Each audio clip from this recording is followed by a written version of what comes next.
Bismillahirrahmanirrahim. Assalamualaikum warahmatullahi wabarakatuh. Ketemu lagi dengan saya Yusuf di channel Saiful Zaman. Jadi saya mendapatkan sebuah WhatsApp ya, di mana WhatsApp ini menjadi ajang renungan bagi kita semua. Saya bacakan ya. Ada seorang ustadz bertanya kepada jamaahnya. Kata ustadznya, andai kita hidup di zaman Fir'aun, kira-kira kita jadi pengikut siapa? Fir'aun atau Nabi Musa? Ya, otomatis para jamaahnya menjawab Musa, semuanya kompak gitu. Terus ustadznya nanya, yakin? Terus jamaahnya juga jawab lagi, yakin. Ya kan karena kita tahu Musa itu yang benar dan Firaun yang salah. Cuman itu kan kita tahunya sekarang. Terus ustadznya ketawa aja lalu dia menegaskan begini. Yang membangun kota Mesir itu Firaun. Yang membangun infrastruktur Mesir, Firaun. Yang bangun piramida, Firaun. Yang paling kaya, Firaun. Yang punya tentara kuat, ini Firaun. Yang punya banyak pengikut, Fir'aun. Yang bisa memberikan perlindungan kepada kita semua, Fir'aun. Yang berkuasa, Fir'aun. Yang bisa menyediakan makanan dan minuman, Fir'aun. Yang bisa adain hiburan buat semua orang, Fir'aun. Yang bisa bikin pusat perbelanjaan buat semua orang, Fir'aun. Bahkan teknologi tertinggi dimiliki juga oleh Fir'aun. Atau mungkin kartu Mesir sehat dan kartu Mesir pintar juga dibuat oleh Fir'aun. Sementara Nabi Musa, siapa Nabi Musa? Dia hanya seorang penggembala kambing. Bicara aja balelo, cadel, nggak jelas. Dan dia hanya memiliki sebatang tongkat yang jelek. Masih yakin kita semua bakal ikut ke Nabi Musa?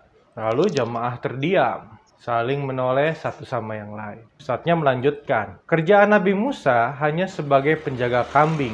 Tiba-tiba mau ngajak kita nyeberangi lautan. Tanpa pakai sampan, tanpa pakai perahu, tanpa kapal. Apakah yakin kita seandainya ada di zaman itu bakal ngikutin Nabi Musa? Lalu semua jamaah semakin menunduk dan ustadznya melanjutkan, betapa sesungguhnya manusia di zaman Fir'aun dan zaman sekarang ini nggak ada bedanya. Di zaman sekarang ini, mayoritas tergila-gila pada harta, wanita, pangkat, jabatan, pujian, cinta materi, awan, cinta keduniaan. Sungguh, Fir'aun ini akan tetap ada hingga akhir zaman nanti. Hanya saja berubah tuh wajah dan bentukannya. Namanya juga berubah.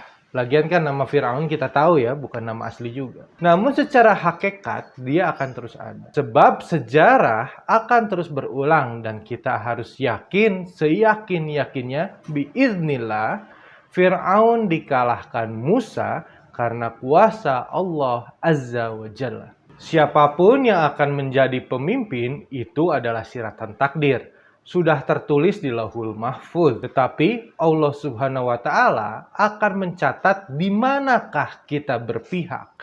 Apakah kita berpihak kepada Fir'aun ataukah kita berpihak kepada Musa atau berpihak di jalan Allah Subhanahu wa Ta'ala. Belajarlah dari cicak dan burung pipit. Dahulu saat Nabi Ibrahim alaihissalam dibakar oleh Raja Namrud, datanglah burung pipit yang bolak-balik mengambil air dan meneteskan air itu di atas api yang membakar Nabi Ibrahim. Cicak yang melihatnya tertawa, "Hai pipit, bodoh amat yang kau lakukan itu.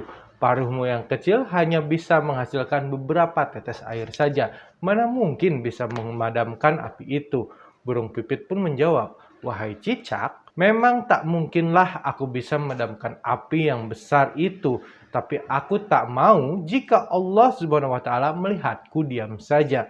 Saat sesuatu yang Allah cintai dizolimi, Allah tak akan melihat apakah aku berhasil memadamkan api itu atau tidak. Tapi Allah akan melihat di mana aku berpihak." Cicak terus tertawa dan sambil menjulurkan lidahnya, ia berusaha meniup api yang membakar Nabi Ibrahim alaihissalam agar cepat membesar. Memang tiupan cicak juga tidak ada artinya, tak menambah besar api yang membakar Nabi Ibrahim, tapi Allah melihat di mana cicak berpihak. Hikayat ini terjadi sekarang dan akan terus berulang. Saat Al-Quran dinistakan, suara azan dipermasalahkan, bendera tauhid dibakar, dan pembela agama dikriminalisasi, Aku bertanya padamu sahabat, di manakah kau berpihak? Pesan ini memang cukup panjang, tapi syarat dengan makna. Menurut sahabat, apakah yang dikatakan pesan ini sudah benar? Kalau sudah benar, di manakah para sahabat Saiful Zaman sekarang berpihak? Coba kita renungi kembali ke dalam diri kita sendiri.